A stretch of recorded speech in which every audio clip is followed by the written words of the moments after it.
Hey, welcome to the Bloody Sox podcast. My name is James Kruse, and I'm your host. Two things I want to ask of you before we get to the next episode. One, subscribe and share to all the platforms. YouTube, Apple Podcasts, Spotify. Subscribe to those, and then share the podcast. It's the best way we have to grow this thing right now. We love you that you're listening, but we also ask you to share this and subscribe with us. Second thing is, if you listen to this and you feel like you want to get involved, we would love for you to donate, to give towards the podcast. You can go online. You can do that through the website. But the reason why we're doing that is because if you listen to the very first episode, our heart for this podcast is not just to share stories to help people. Our heart behind this podcast is to really help people in their times of need. And sometimes that's a voice. Sometimes that's a podcast. Sometimes that's financial needs. Sometimes that's counseling. Sometimes it's whatever that need might be. Right? We talk about it in Jeremiah. We want to meet those needs, and that takes money. That takes resources. And so if you want to partner with us and become a giver with us and donate towards the Bloody Sox podcast, we use that money. We're going to help people with that money. You can do that through the website. So subscribe, share, donate if you feel like it, if you want to. But listen, thank you so much for being here, taking the time to listen to this podcast. Let's get to the next episode that will start right now.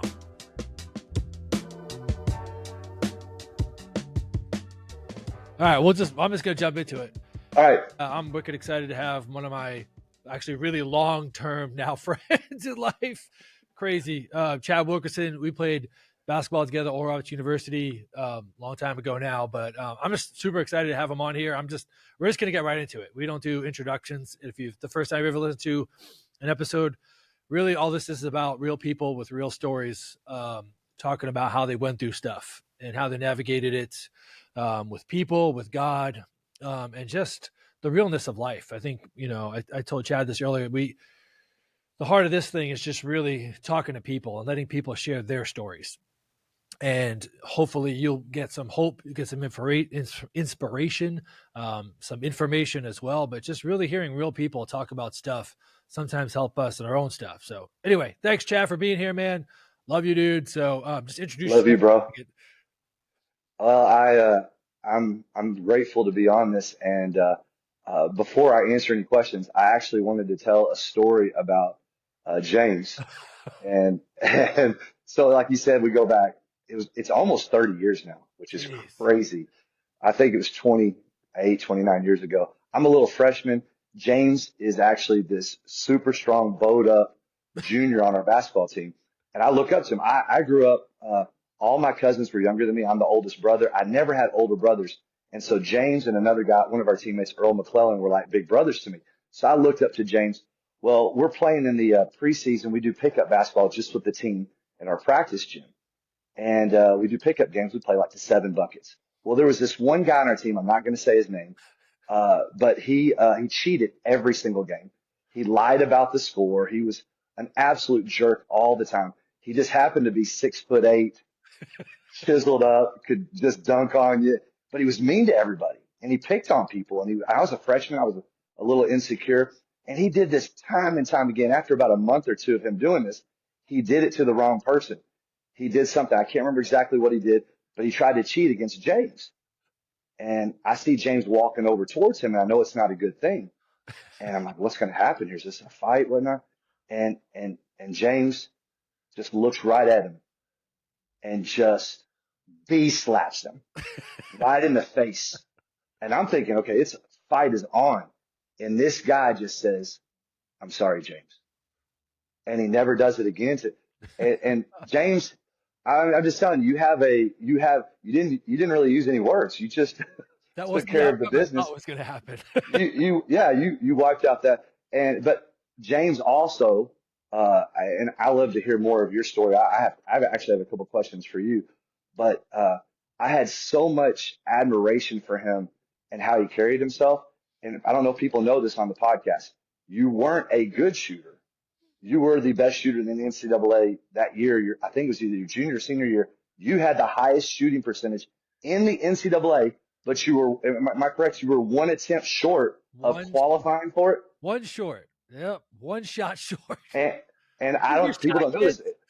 No, am I right? Dante Calabria from North Carolina won the award, right? Yep, he did. God.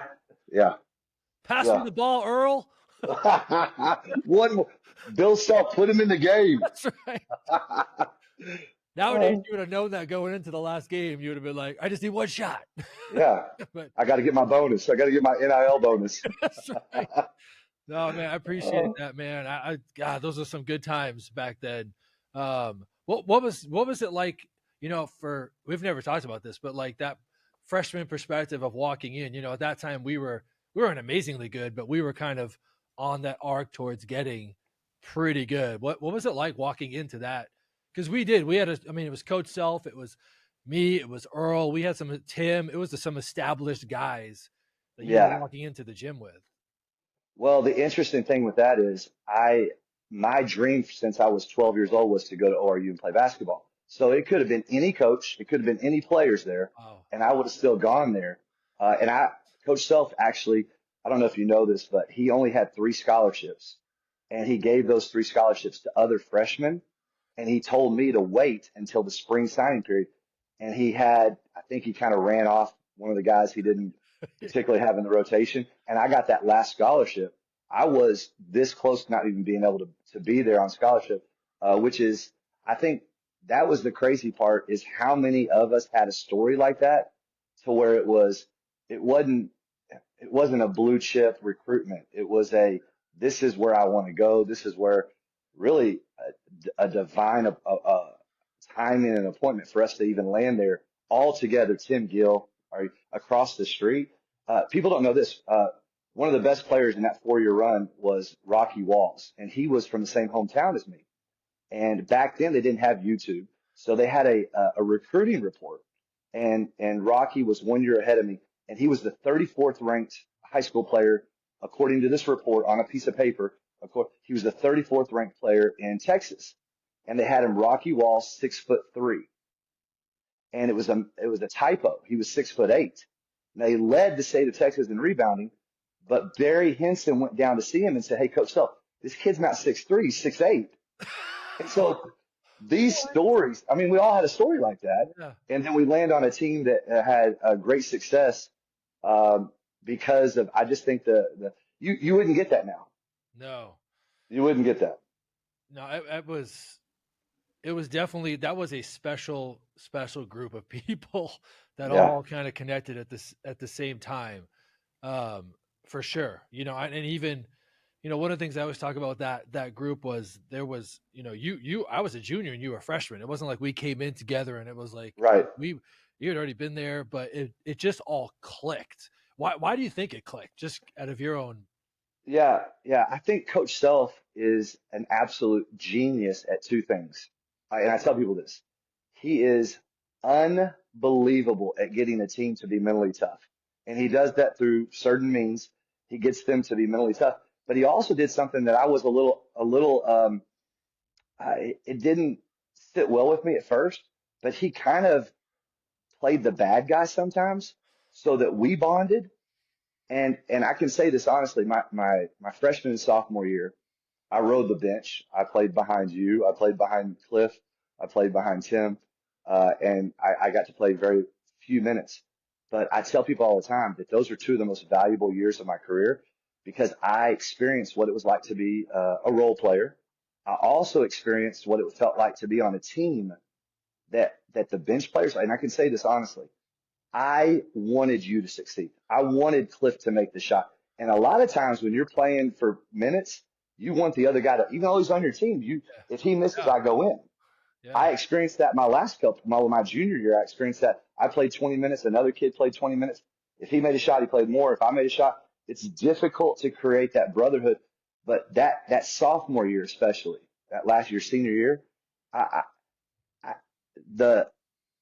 the unity on the bench between everyone, it was, Yeah. I it have was not, I have a picture still to this day of the Arkansas game with us kind of all standing on the top of the bench. I think I'm waving yeah, a flag, and I think your arm is around yeah, me or whatever. And uh, that kind of encapsulated yeah, that team. And I know, like, it's one of the things that, I'm not, even my son who's playing Oral Roberts right now. Um, and this is not a knock on them in any way. It's just right. different. It's It's just different. like, It's different. I go to him and I'm like, my heart almost breaks sometimes because I'm just like, man, you don't have what I had. You don't have what we Yeah. had those few years, and it's so hard to kind of put it into words or articulate it what it was. Um, but at the same time, it's like I don't, I honestly rarely see it, even at any level that I've been involved in or seen. Like it was just a No, special thing. you're 100% right. I- And and and this is not a fair comparison. I think it's and I want to make sure that when I say it, I'm giving honor to all those people who have served our country in in battle and have been a part of those type of teams where it's for your life. We didn't experience that. But what we experienced together, what we went through together, I tell you, there's a brotherhood that is lifelong. And like you, myself, Earl, James, I'm sorry, Jay, Blake, anybody, we could call each other right now. I need you right now. It's a done deal. It's like a brotherhood that I can't. And I actually, as a coach, I try to recreate that. And I don't think that you can necessarily force that or even like, oh, you got to build the culture. Sometimes it happens at the right time with the right people because it's a God moment, I think. And we had it. It's beyond basketball. Yeah. It really is. It was a special time. How much do you think? How much do you think God played into that? Yeah. You know, a lot. How'd you get there? How did Earl get there? How did Tim, I mean, Tim and Rocky, and how did we get there? And then you have this mixed bag of, uh, you have a handful of guys who want to be pastors someday. So they're taking theology classes or getting a business degree, but preparing for ministry. Like, I want to be a full-time minister. What 19, 20-year-old says that now? I mean, it's hardly, it's Yeah. maybe at ORU more often, but then we have about half the guys who are like, I'm there to hoop. I'm there to hoop and try to get mine. And even those dudes inside of that moment, I can remember being in a dorm room with a disco light and black lights and as the deer panteth on a CD player with six guys in the room crying and raising their hands and worshiping God and laying hands on a map praying for nations. What? That's not a normal college experience. Yeah. That's what we got to experience. And so it was like this synergy of, okay, we had guys who were all in on the ORU experience, and we had guys who were half in, but even the half in guys, I can point at many moments where they put 2 feet in the circle and said, man, this is real, man. This is for me. This is why I'm here, not basketball. Yeah. Do you remember that song we used to sing in chapel? I can't remember it. It was like, we're going to turn it around. And I can remember seeing our guys, everyone's turning. They did it, man. Oh, They were yes. all in. Let, let me ask you this: like if you're talking to, so one of the beautiful things I think about that team was we had, guys that are quote Christians that were raised Right, Christian that came. You came from right, a Christian home. I came from a Christian right.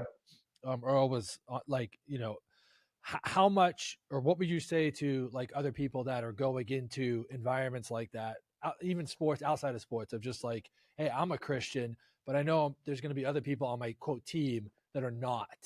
How would you encourage, or looking back now, how did you think we balance that out of standing firm kind of in our faith, but also not being weird Right. about it? Exactly. How do you not be weird? You be authentic. You got to be authentic.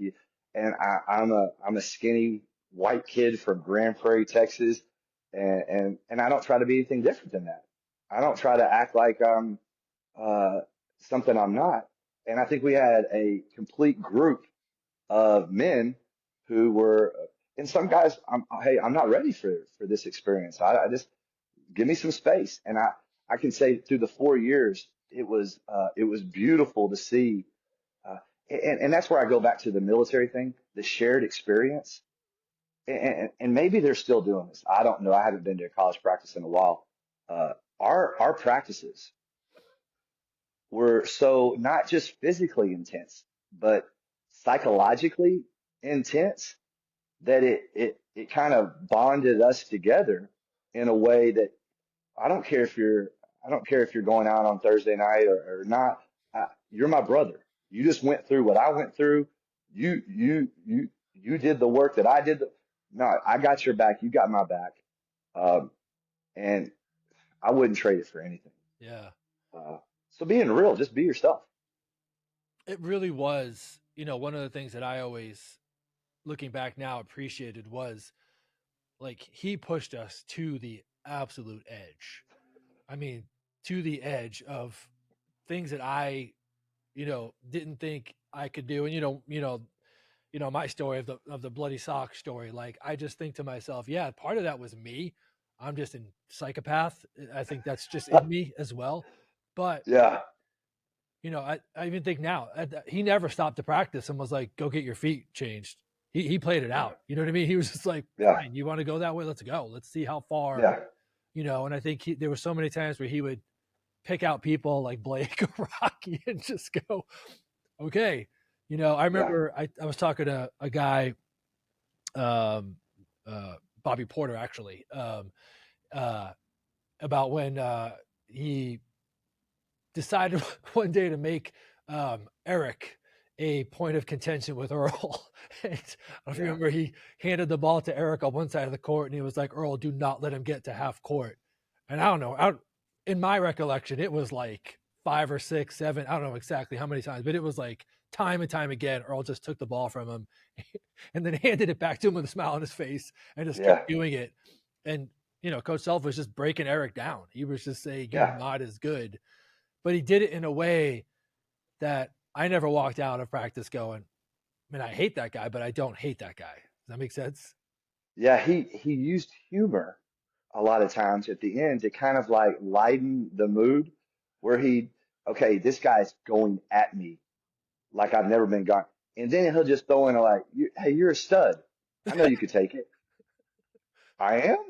I thought you hated my guts and thought I was, no, yeah, you got it, man. You got something about you, man. You can do it. Go through their chin, man. Go get it. And that's where I point the mental toughness thing. I mean, and it's an X factor. You can see it. He's a mastermind of plays and all that stuff. But there's a lot of masterminds of plays. Yeah. His ability to get you to run through a wall was elite.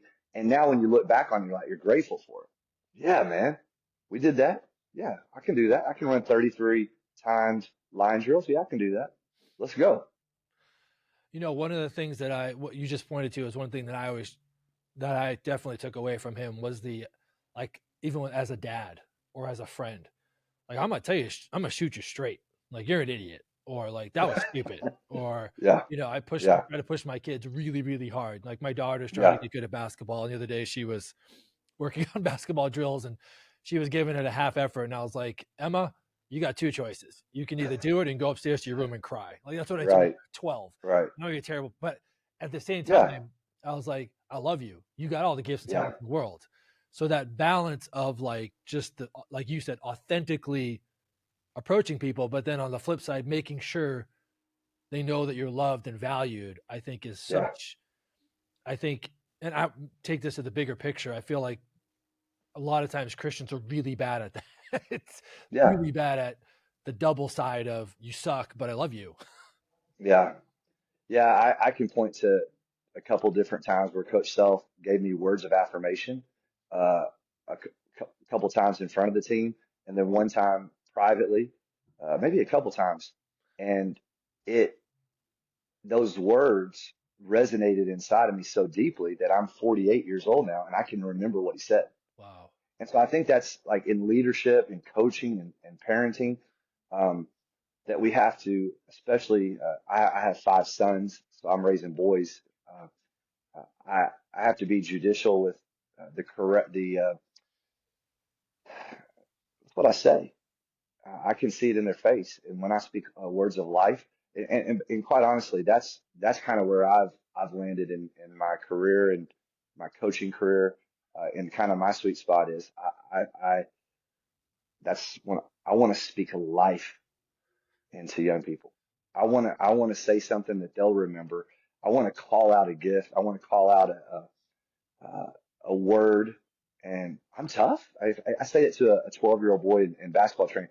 Man, you're a tough kid. he might have never thought he was. But if he grabs hold of that, Yeah. and Coach Self did that for us. Yeah. I remember one time when I was, that season, I remember we were on the road somewhere and I forget what game it was, but it was like, the day before we're shooting.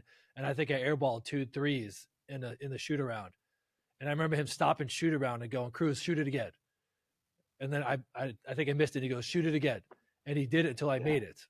And yeah, then yeah, it was like nothing. That was it. Then he moved yeah, on to the next play. yeah. I to this day, I still remember, because you know how it goes See? with basketball, and just kind of like, shoot, man, I can't make a freaking shot right now. Yeah, But he saw it right away. He saw the yeah, confidence drop. He saw, whatever. And he was like, no, hold on, stop everything, shoot the freaking ball, make it. All right, we're yes, good. Let's move on. Uh, yep, and I think when we approach, a lot of the heart of this podcast is talking about going through those tough times, going through those moments where it's just like, God, I did something terrible, or or something terrible's happened to me. I think a lot of times what I'm trying to be careful on this podcast is always talking to people about, hey, and you did that wrong, and so you got there. right, It's not. Sometimes in life, following God, stuff happens. You just, yeah, oh my gosh, I didn't see that coming at all. So how do I deal with that? Um, and I love kind of the perspective that you're talking about, which is like, hey, let's talk to them like they're valued even in those moments. That yeah, not necessarily put them down further, but right, say, maybe what they want to see themselves as or can't see themselves as. And I mean, that's huge. absolutely. And uh, for those people who don't know what I do, I'm a performance coach. I have a basketball training business. I have several coaches who work with us and for us, and we train hundreds of kids here in North Carolina. And the next level that's been for us, which has been really, really cool, is that we've been speaking life into young people. We're kind of known for that. Hey, and it's been great. But the next level for us has been this. And I think it's these little moments like you're talking about where God, it wasn't an audible voice. It wasn't anything, but I read a book by John Tyson called Intentional Father. And I felt like God said, hey man, why don't you give one of those books to the dads who come in your gym? I have dads come through all the time. Dads like to watch the workouts. And so I went on to Google, or not Google, Amazon. I went on to Amazon, and the book was like 1998. I'm like, nah, God, I'm, I'm not spending $20 per book. And so I said, nah, I can't. And at about a month later, I kind of felt it again. I was like, man, just go buy like 10 of them. It's $200. Just go buy 10. So I go back to Amazon, and the books are 9.99. Nice. So we Impact Hoops, we've given out about, I don't know, 60 of those books now, to dads. And now dads are texting and emailing me saying, hey, you know that book you gave me? It's gone to 6 different dads in our neighborhood. And I'm going, I almost didn't buy it for 10 more bucks. Like, uh, you, but, that's been for me, this as you get older, uh, you want to bring value to your players, but you also want to bring value to their families. Like, what's the family unit? And I admire that about you and your family, and what you've done with your sons and your daughter. And I aspire to do that myself. Man, that's God, what a story. That's amazing. And just, where does your love for family come from? I think I know it is, but I want you to kind of Yeah. take a minute and articulate that, because I think it's Yeah. important. Yeah. I want to, yeah. And I'm going to tell a story. I don't know why I had no idea I'd go here. But when I was 18 years old, maybe not, no, 19, I'd gone to ORU for 1 year. We go back home. I'm from Dallas, Texas. My aunt and uncle were hardworking. They have a landscaping business. They did a landscaping job for a very famous person. And they said, hey, we'll give you a week at our house in Destin, Florida. So we go to this house, and it's next level. We've never vacationed like that. And so my grandfather and grandmother, they took their 3 kids and their entire families, all the grandkids. I'm 19, and we're in this beautiful palatial house. And every night, one family was responsible for giving a devotional or just a quick little Bible study. And so I'm a 19-year-old. I just finished my freshman year at ORU, and I'm sitting kind of in the back of the room. There's 23 of us, I think, grandkids, aunts, uncles. And my grandfather is up there in the corner of the room telling us about God. And I'm the oldest grandchild. And so my cousins were 18 and 7. My brother was 17, 16, all the way down probably to about 12. We're all in there. And I remember this exact moment when I think that's success. He's There's my grandfather pouring his heart out and telling his kids and his grandkids, the only thing that matters to me is that you love God, Wow. that you live for Jesus. And this is kind of crazy because of the political climate we're in. But this was like, man, this had to be 2000. No, this is 1997, Okay. 1997. And I say this in my mind. I said, my grandfather is more successful than Donald Trump. I just looked at him as a rich man who had worldly success. And I said, my grandfather's more successful than him because of the familial success that he was so intentional about having. It passed down through my parents. My brother has 5 wonderful children, has a big family. I have 5 children. We're all about family, Yeah. and it's a generational blessing. Man, God, I love your parents. Your dad's salt of Yeah, the earth, man. I mean, dude, yeah, your mom is just, God, it's just, yeah, but, I think part of what the conversation we have in here is the people that I talk to, the only way you get through stuff, you yeah, navigate through stuff, is having an anchor, is having some yeah, kind of like, hey, when the storm comes, what am I tied down to? Is there anything yeah, tied down to? And, it goes back to, your grandfather making a stand to go and ask for me at my house, yeah, fill in the blank. This is what we do.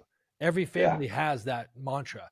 As for me in my yeah. house, you don't have to fill it in with God. Some people put money, some people put fame, some people put chaos, Right, stupidity, adultery, divorce, right. whatever. And so, I think your family set their foot down and said, this is what we do.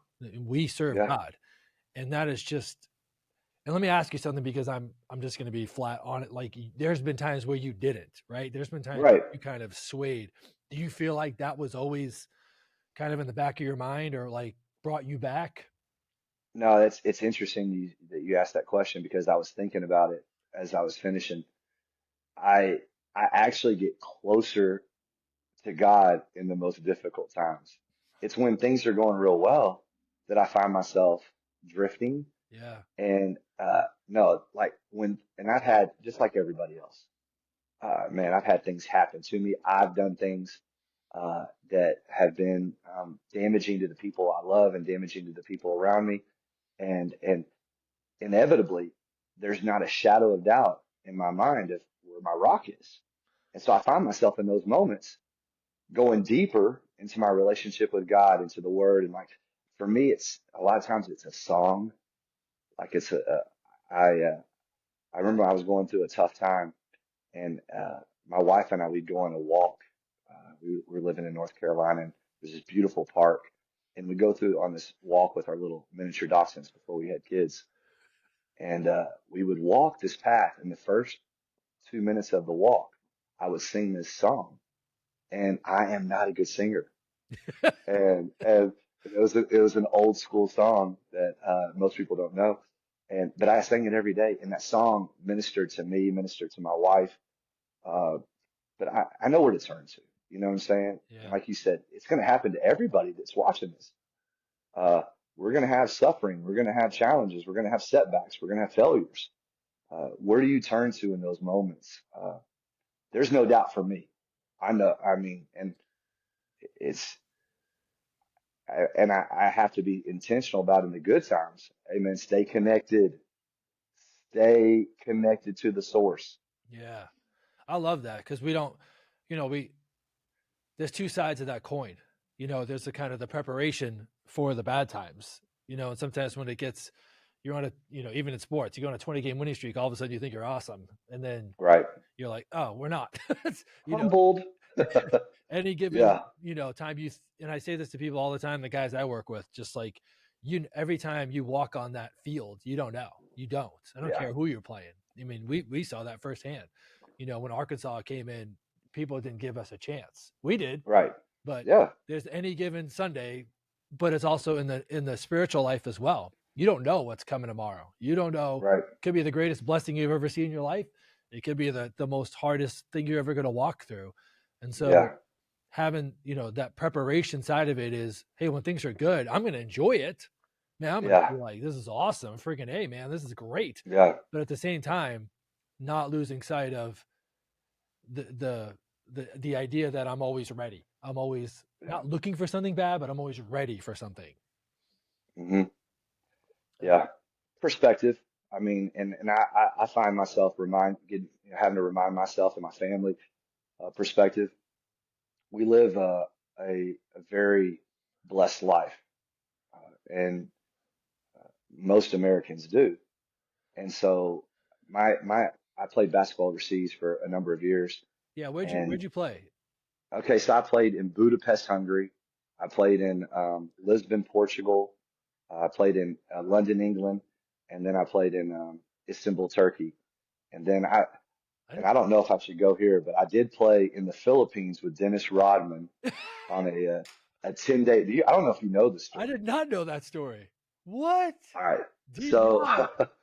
so here's what happens. I finished my career. My wife, we're engaged. I'm in Turkey.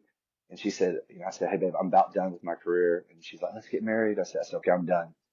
I had a good season, but I was ready to kind of call it quits. I'd been overseas for a number of years. I was ready to get married, and I'm 29. So I moved to North Carolina to get prepared to be married. And I take a freshman coaching job at High Point Central Public School. It was awesome. And 1 week after I took the job, my agent calls me and says, hey, they want you in Paris for the most money I'd ever made. Oh, wow. I mean, Paris Racing, which was Tony Parker's team. I think he owns it now. And so I was like, man, this is awesome. I called my fiance. She was coaching volleyball here in North Carolina. I called her. I said, hey, they want me in Paris. And she said in her little North Carolina voice, but I thought you were going to stay and get married to me. I said, well, I'm staying and getting married to you. I called my agent. He said, let me give you some advice. Tell me to never call you again. I said, never call me again. Career over. But so we get married on New Year's Eve. Things are amazing. I'm coaching this freshman team. Season gets it done, and this sports promoter in Dallas calls me and says, "Hey, I need you to go to the Philippines for 10 days and play 2 games in the Philippines with Dennis Rodman." I'm like, "What is this?" He's like, "It's called the NBA Legends Tour." I said, "Well, I'm not an NBA player and I'm not a legend."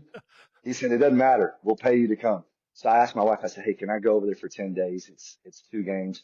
They're going to give me this amount of money." And she said, "Only under one condition, and that's that you promise not to go out with Dennis Rodman." And, She's got and wisdom. yeah, and so I go over to the Philippines. It's an unreal experience. It was, I mean, uh, amazing. And Dennis Rodman was absolutely wonderful to me. Wow. Uh, I mean, beyond, I can tell stories of how kind and how generous he was to me and to my teammates. But he did ask me to go out every single night, and I didn't go. Uh, but some other guys did. You know Kareem Reed, the point guard from Oh, yeah, Arkansas? yeah. Kareem Reed, Olufamatimi, another young guy. They were in their 20s. So here's the team. We had Dennis Rodman, Otis Birdsong, Sidney Moncrief, Dang. Calvin Murphy, Alex English, and Daryl Dawkins, 6 NBA legends, all in their 50s and 60s, which they can't hoop anymore. I mean, and then they brought a bunch of us young guys. So it ended up, we played the Filipino national team in front of 14,000 people on TV. Wow. And of course, they're there to see Dennis Rodman. And there I am, throwing up threes just for fun. Uh, but Wow. it was, there's some stories I can tell and some I can't. But I will say this, basketball's taken me all over the world. And my point was, listen, man, we have it good here. Yeah. Holy moly. We have it good here.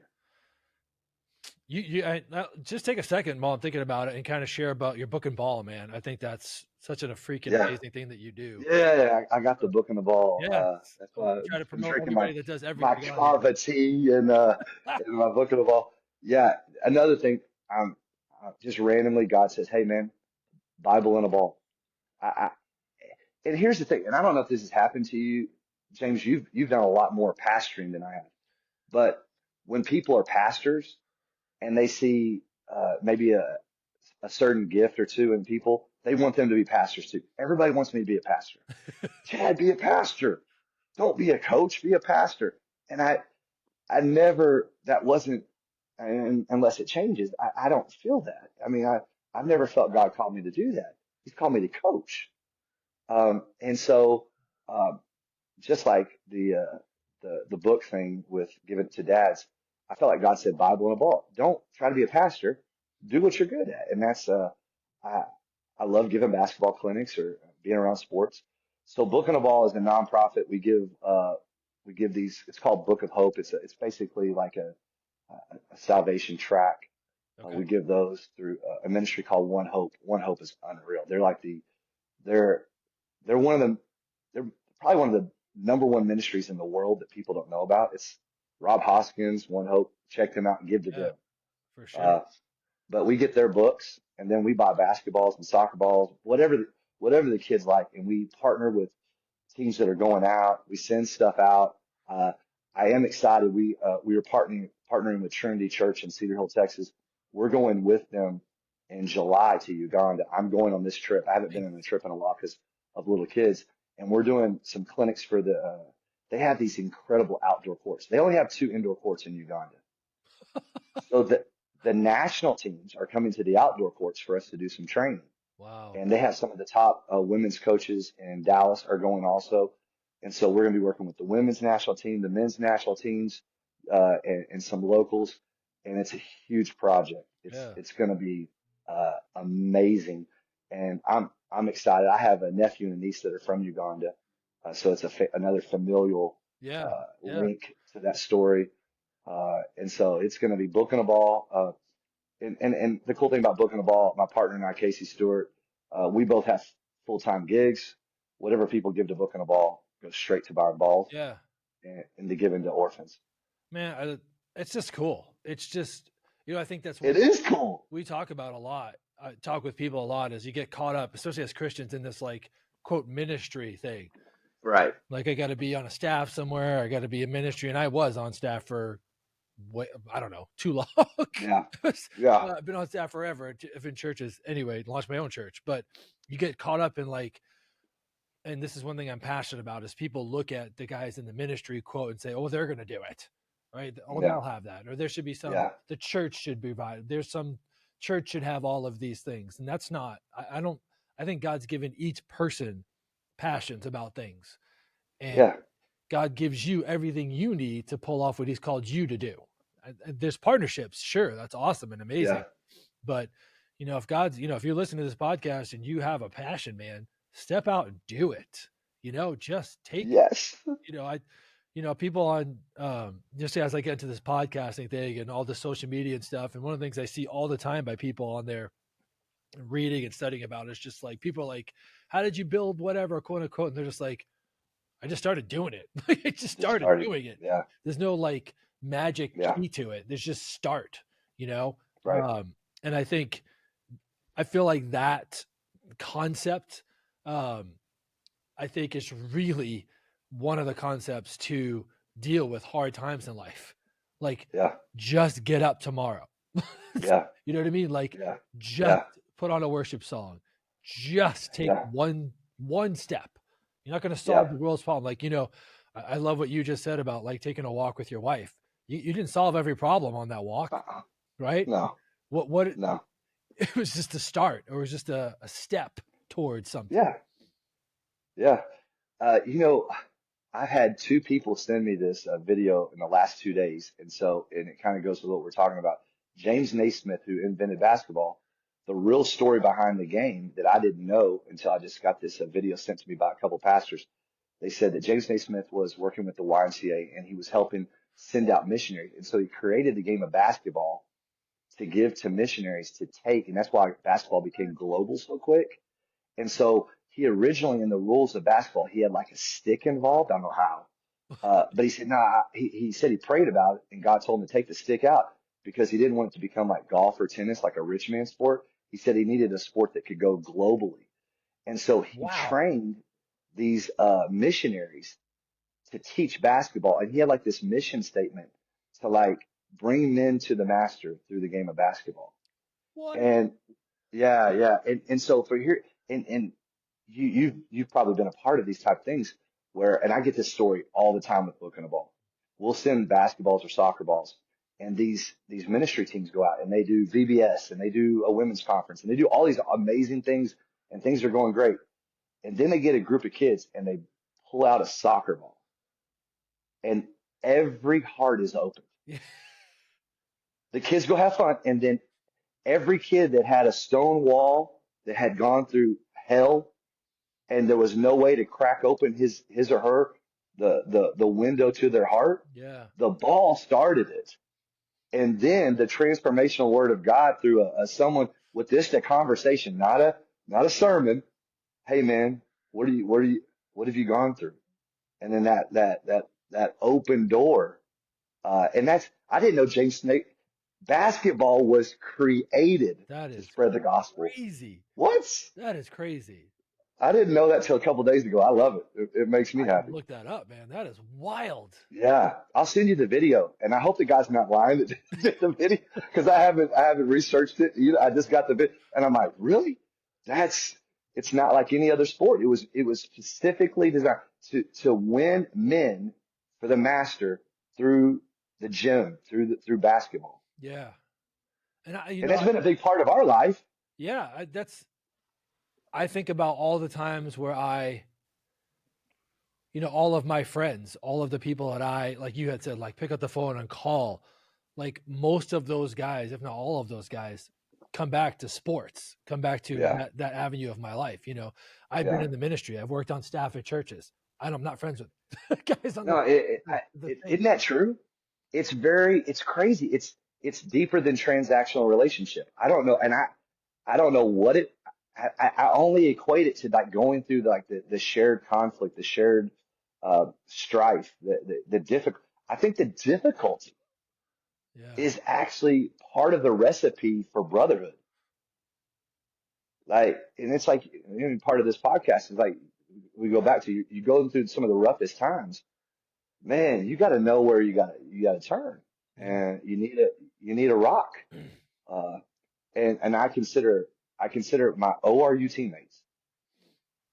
Yeah, I got my wife, I got my brother, I got my dad, and then I've got you. I'm serious. Yeah. And I wish there were more opportunities for young people to experiencing some sort. I don't know how they could, uh, because it is a rich, relational, deep, deep.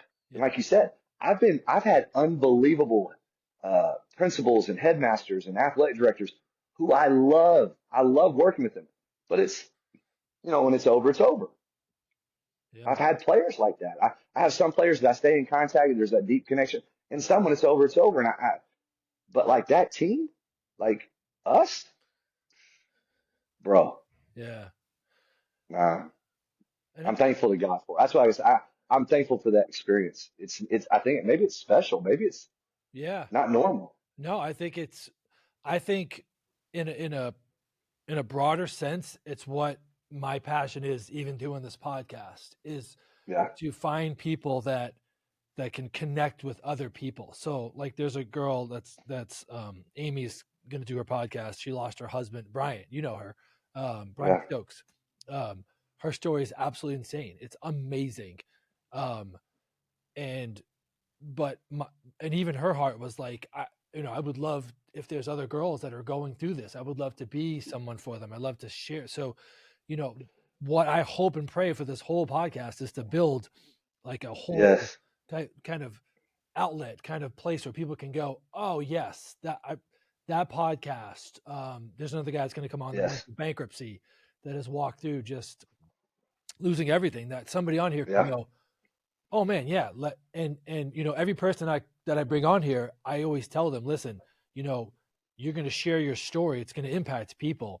And Yeah. if there's somebody that does want to talk to you, reach out to you, would you be willing to have a conversation? I'm not saying be best friends, but at least share Right. kind of those Right. experiences. Yeah, I know what that's like, because I feel like, I'll just be flat honest. I feel like the church as a whole, we just throw people into small groups and just say, go find a Yeah. group and, make it Right. all happen. I'm like eating pizza with some Right. people. I'm not going to share life with you, bro. Right. I don't know you, Right. you know, it, Yeah. um, That's true. but, and most Christians are very good at, just keeping everything's great. Everything's, distances Yeah. away. And one of my hearts behind this whole thing is pulling kind of that veil back and going, yeah, Right. I've been through a lot. He's been through a lot. Yeah. She's been through a lot. All of us. I can That's so true. go on this list of people, which gives, I just, and I think one of the things that I think even was special in that group, that I think made it special was like, I would walk down the hallway and Blake, would be drinking a 6-pack, listening to country music and just living it up. And then 24 pack, brother. 24. they go like 3 doors down and they'd be like Yeah. gangster, Yeah. Tupac, completely Yep. different culturally person. Yeah. And I would go to war with that guy and that guy all day long. Love them both. You know what I mean? Yes. Like it broke Yeah. everything down to go, I'm just Yeah. 20-year-old kid that, comes, and I was from Boston. So, I mean, no, I wasn't, Yeah. I'm not the most, loving, accepting person when you meet me. But, if the flip side of that being from Boston is, once you're my friend, that's it, bro. I will, Yeah. when Yeah. hell comes, we go and do this together. Yes. So I think that's the beauty of shared pain, shared suffering is color don't matter, skin color Yeah. don't matter, economic Yes. value don't matter. Yes. And I think that's what I love about the Yeah. gospel. It's all about Jesus. He's just, Yeah. I've got Man, all for you. that's so good, man. I had experience. I don't know if you know this, but one of my dream jobs was to be a college basketball coach, and I was so close to doing it. My dad randomly became hired at Northwood University in Dallas as the head basketball coach to start a program late in his career, late, and just it was a God thing. He hires me as his assistant coach. He's going to pass it down to me. It's like, I mean, it's a perfect situation. It's our hometown, Dallas. It's NAIA basketball. It's fantastic leadership. Our athletic director was wonderful. It was a dream job. I'm working with my dad, college basketball coach, and we're in Shawnee, Oklahoma, about to play Oklahoma Baptist in one of our conference games. We're at the hotel. We'd already done our shoot around. We're just resting, and I get a call from a redshirt freshman back on campus, and he didn't really call me. So I answer the phone, and he said, "Hey, coach, did you know they shut down the school? Shut down the school? No, no, no. We're playing tonight against Oklahoma Baptist." So I said, "Hold on." I called my AD, and he said, "Yes, they just announced they're shutting down the university. Northwood, Michigan is selling us or whatever they were doing." And so the What? dream job my dad was about to make me the head coach the next year, was just the rug was pulled out from under us. And Wow. it's random that you said that about shared pain, shared experience. Uh, there was we finished out the semester, we finished out the season we helped the kids as many as we could try to find other schools. But the job was over. And, right before the job was over, I get an email from a guy, a college basketball coach. And I think you might know the name of it. It was at East Nazarene University or somewhere in Boston. One of those Eastern, Yeah. maybe it's a different denomination. It was this unit. It was the NAIA or Division II school. This coach, I never heard of his name. No, I have no idea who he is. Still don't know who he is. He emails me and says, "Hey, I heard that Northwood is shutting down. 7 years ago, the university that I worked for shut down. And I just wanted to tell you that God's got your back. No way. You're going to make, yeah, you're going to make it. You don't think that he has a plan for you." And I'll just tell you right now, uh, God has been so good to me and my family. Uh, and, and I look back at that. My mom said this after the, the season was over. We cried. We were all hurt. Um, and, uh, and my mom said God smiled on us for that year. And, I got to coach with my dad in college. Yeah. Uh, and so I got to fulfill that dream. And, it, I look back on that with fondness and with gratitude. Yeah. Gosh, it's beautiful. Yeah, man. We get I, it's so easy to look at that as like, oh, what could have been. yeah, Look back, you know what I mean? Like, dang, if that would have went in 2 more years, but now your perspective is, man, I got to do that. Like, that's he awesome. smiled on us. Yeah, Yeah, he smiled on us. that's so good. I think, God, Yeah, that's such a good perspective because yeah, there's so many times in life that I think we look back on trials as a bad thing or going through yeah, stuff as a bad thing. But, God, Romans 8:28 is everything. we might not like the way he does it, but he does it, and yeah, even the stuff that I go through, been through, the betrayal, the hardship, the study, all the stuff that I've been through, whatever, yeah, I can always look back and go, I can always find something in there where I'm like, yeah, oh, there's God. There he was, and yeah, we go, you know, we go from like Elijah, killing 425 prophets. Amazing story. Guy's like a freaking rock star. And then like not even a chapter later, he's hiding in a cave, yeah, going to die. But then yeah, God showed up big, and then God showed up, just as small. It was like, hey, yeah, Elijah, I still got work for you to do. It's good, all good. yep, Um, and I think that's one of those perspectives that I always try to. I think it's so important for us to remind people of is like, so even in sports, I try to, yeah, even my kids, I'm like, yeah, you lost. What do you get out of that? You know what I mean? Like, right, why'd you lose? What happened? right, What did you do? There's always a lesson to be learned in everything. Um, right. and that's what a cool thing, man, for you to have. And what an email. Good Lord. I know, I know. It's just, I mean, it was so cool. The sports thing just like it plays through our lives so many times. I think about my wife, Michelle, and I think about the team that we are and how, it says in the Bible, to become one. And I had a mentor tell me this one time. He said, don't talk bad about your wife. If two become one, if you're a teammate, she's my teammate, two become one. When you talk bad about her, you're talking bad about yourself. That's good. When you belittle her, you're belittling yourself. When you lift her up, you lift yourself up. You're one. And I know Michelle and I talk about this all the time. We have five boys, Ooh, so we're both goodness. co-head coaches. We have a 10-year-old, an 8-year-old, a 6-year-old, a 3-year-old, and a 6-month-old. Let's Ace go. Pierce, Gunner, Rip, and Champ. And it's the best thing that ever happened to us. And so we talk about it all the time. Hey, we're a team. We're a team. We're a team. We're a team. And so these life lessons of um, finding the good and difficult situations, perseverance, working through situations, and for me, I'm so blessed. You talked about my family. I came from a family that was so full of hope and connected to God and gratitude and optimism. And people accuse me of being not realistic. I'm too optimistic, but I like living this way.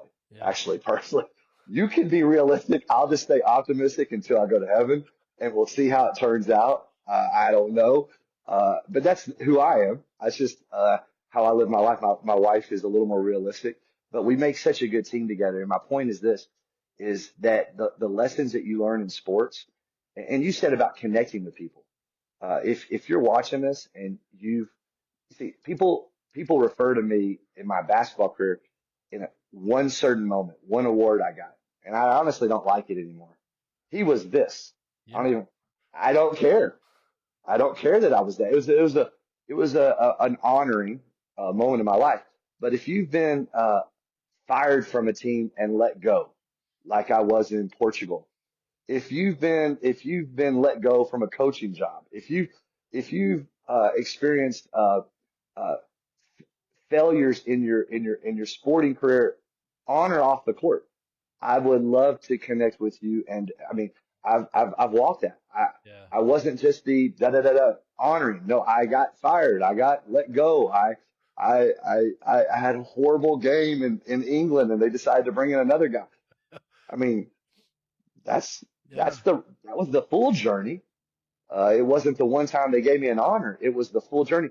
And I actually, I'm as grateful, for the high times and the low times.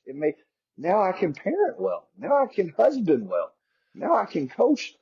And I said this earlier, and it's one of my favorite things in my coaching is I love that I was a bench warmer because now I have a perspective with some of my players. Hey, oh, no, I did. I know what that feels like. I know how to, you do all the work and you get very little of the reward. Yeah. But guess what? That creates grit and toughness, and grit and toughness last. And so with my sons, they play baseball, golf, soccer. We're going to teach them tennis and volleyball later on. They play, uh, right now we're in a little basketball season. They love it all. We play it all. And we ask the same expectation every single time. Have fun and play your ass off. Like, like, I mean, oh, he scored this. Yeah, yeah. Okay, cool, man. But lifelong, are you gritty? Yeah. Are you tough? Do you get back up? And then that's what we praise. Oh man, way to go hard, man. Yeah, way Yeah. to show heart. And to be honest with you, and I'm going to say this, and this is not because I'm on your podcast. I did not play with anyone and I played till I was 30. Anyone tougher than this man right here. I, it's, it's part of the God's gift for you. Yeah. You are tough. That's how God made you. And that's why you've been able to traverse uh, every hurdle that God's put in front of you. You jumped it or you ran over it. Run over that crap, man. Right? Just knock it over. See, you're going to get to the end of the line. Yeah. You're going to win the race, James. I'm so proud of you, bro. I really am, man. I appreciate You're a it. special person to me. You're a brother to me. Uh, I love you, man. I appreciate it, man. Here's one of the things I would say about kind of what you just said. It's interesting because you did come in. I mean, you scored. What did you score in high school? Like 30 a game, 37 a game? A It was lot. crazy. It was a lot. I led the state of Texas twice, Yeah. junior and senior year. I So mean, I you scored were a lot. legit. I remember the first time we played pickup, I was like, oh crap, this dude is Yeah, good. Um, yeah, but you that first year, you didn't get anything, like nothing. yeah, I mean, we beat the yeah, crap out of you. I yeah, specifically beat the crap. But then there yeah, was another guy that came in around your time who will remain nameless, but he couldn't hack it. He couldn't yeah, hack being quote highly recruited and then coming in and handle the yeah, adversity of not playing. yeah, And I mean, we could do a case study of the lives. Like yeah, literally, we could do a case study of the lives since that moment yeah, of how you took on that, valued it, made it a part of you, embraced it, became a brotherhood with us and all those things. Cause we did it. I did it when I first got there, as a walk yeah, on. It was the greatest gift I ever got was walking on there and yeah, going into a gym and go, all these guys think I suck and I'm going to prove them wrong, period. Like yeah, that's it. yeah, But his trajectory of his life compared to yours is night and day. yeah, And I think you can trace it back to, hey, you didn't handle adversity well at all, and continued to not handle adversity well for a period of time. You kind of hit it in that moment. You embraced it. It yeah, became kind of a calling card of yours. You got tougher, all those things, and then you did have success after that. I mean, you finished out your yeah, 4-year career in a great way. All that stuff. You went to play professionally, all those things, but yeah, it's why I love sports. It's why I try to get my kids to continue to play sports and go, yeah, who cares about the scoreboard? Did you right, compete? Did right, you compete? Whether it was you had the ball or didn't have the ball, whether it went good or not. Like, there's I'll just tell one story on my daughter. She was playing a good friend of ours' daughter, um, who's very, very, very, very aggressive. Um, and Emma was playing her, and she plays in a pretty aggressive. Sean Williams is her coach, who's pretty aggressive.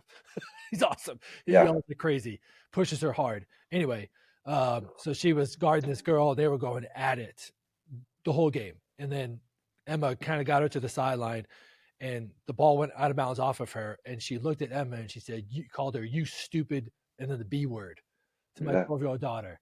And it was the greatest moment of Emma's life. She came over to the bench to me.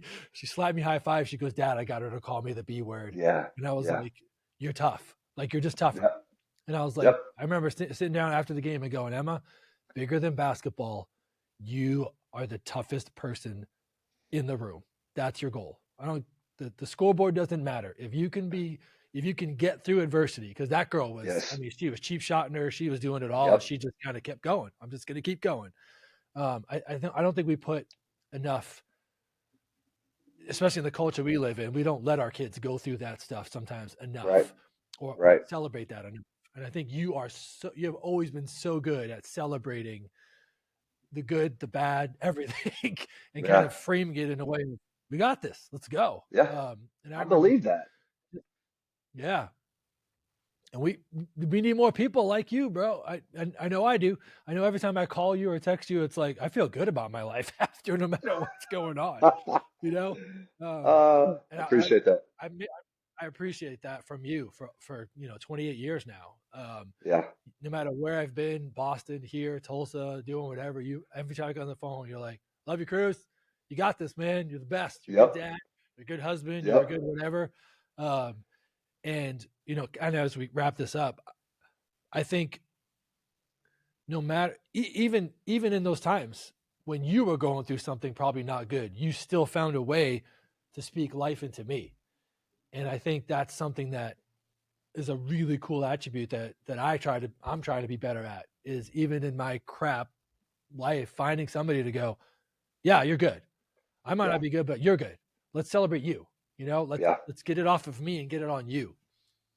That's actually one of the secrets to getting out of depression, getting out of a difficult time, is to pour into someone else and to be grateful. Let me tell one other story. I want to end with this, and I want to give credit to my wife. My wife did this. Our oldest son is 10 years old, and 9 years ago, maybe 9.5 years ago, she started something, and I hated it at first because at the end, it's like 7:30 or 8 o'clock when the little kids go to bed or whatever. And maybe it was 8 years ago. He might have been 2 years old, my oldest Ace. She said, we're going to do a thing called the Thankful Circle. I was like, what is this? It's at like 7:30 or 8. The game is on TV. We're watching, a nice Big 12 game. And she's like, hey, come on in here and let's do the Thankful Circle. Well, for 8 years in a row now, we have not missed. I don't think we missed a night. We end the night with all five sons, and we all go around and we say something that we're thankful for.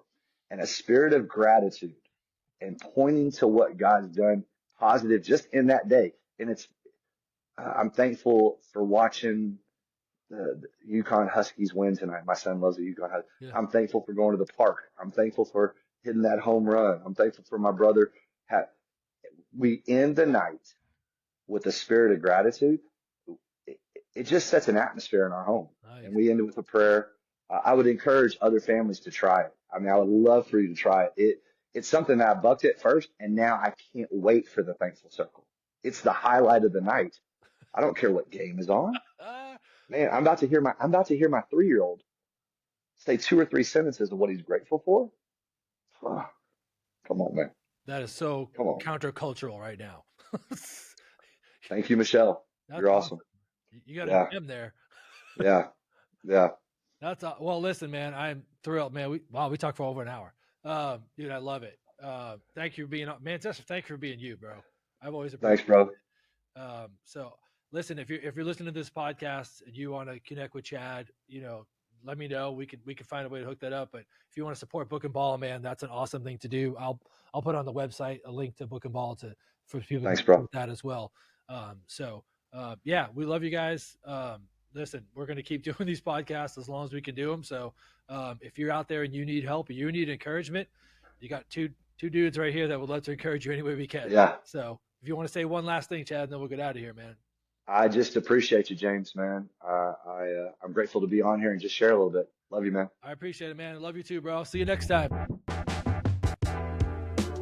Hey, thank you so much for listening to another episode of the Bloody Sox podcast. I really hope this thing encouraged you, helped you, gave you hope. That's really the heart behind this thing. And listen, if it did, we would love to hear from you. You can go on the website. You can fill out a contact page. Let us know how it helped you. Or maybe if you have a story that you want to share, we would love to hear that too. You could do that on the website. Go in and fill out all the information. Let us know what's going on. The other thing you can do is obviously share and subscribe to the podcast. Say it all the time, but that's how you help us grow, how you help us spread the word. Or if you want to financially support us, we would love that too. You can do all those things through the website. Thank you so much for your time. We appreciate it. Listen, before you go, last thing I want to say, we love you. We appreciate you. God loves you. God appreciates you. We're here for you. You need anything, reach out. Have a good one. Until next time.